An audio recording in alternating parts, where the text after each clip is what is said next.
एक छोटे से गांव में श्यामू नाम का एक किसान रहता था। श्यामू बहुत मेहनती था और अपने खेतों में विभिन्न प्रकार के अनाज उगाता था। उसकी फसलें हमेशा अच्छी होती थीं, क्योंकि वह मेहनत और समझदारी से खेती करता था। श्यामू का परिवार उसकी मेहनत पर गर्व करता था, लेकिन गांव के कुछ लोग उसे ईर्ष्या की दृष्टि से देखते थे।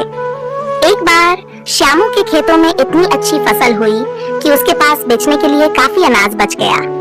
उसने सोचा कि इस अनाज को बेचकर वहाँ कुछ पैसे कमा सकेगा, जिससे उसके परिवार की आर्थिक स्थिति बेहतर हो जाएगी। उसने अपने अनाज को बाजार में बेचने का फैसला किया। श्यामू ने अनाज को बड़े-बड़े बोरों में भरकर बैलगाड़ी पर लादा और बाजार की ओर चल पड़ा। रास्ते में एक पेड़ के नीचे कुछ लोग बैठे थे, जो श्यामू को देखकर हंसने लगे। वे बोले, श्यामू, तुम इतनी मेहनत करके क्या हासिल कर लोगे?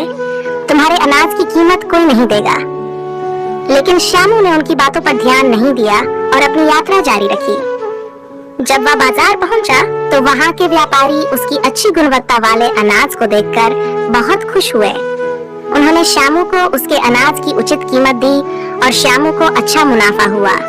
श्यामू ने उन पैसों से अपने परिवार के लिए नए कपड़े और आवश्यक सामान खरीदा। उसने कुछ पैसे बचत के लिए भी रखे और गांव लौट आया। जब गांव के लोगों ने श्यामू की सफलता देखी, तो वे आश्चर्यचकित रह गए। वे बोले, श्यामू, हमें माफ कर दो, हम तुम्हारी मेहनत की कदर नहीं कर पाए। तुम्हारी मेहनत और ईमानदारी ने तुम्हें सफलता दिलाई है। श्यामू ने मुस्कुराते हुए कहा, मेहनत और ईमानदारी का फल हमेशा मीठा होता है। अगर हम सच्चे दिल से मेहनत करें और अपने काम पर विश्वास रखें, तो सफलता अवश्य मिलती है।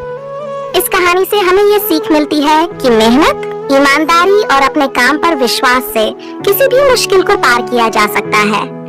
नकारात्मक बातें सुनकर हमें हतोत्साहित नहीं होना चाहिए, बल्कि अपने लक्ष्य की ओर निरंतर प्रयासरत रहना ही है।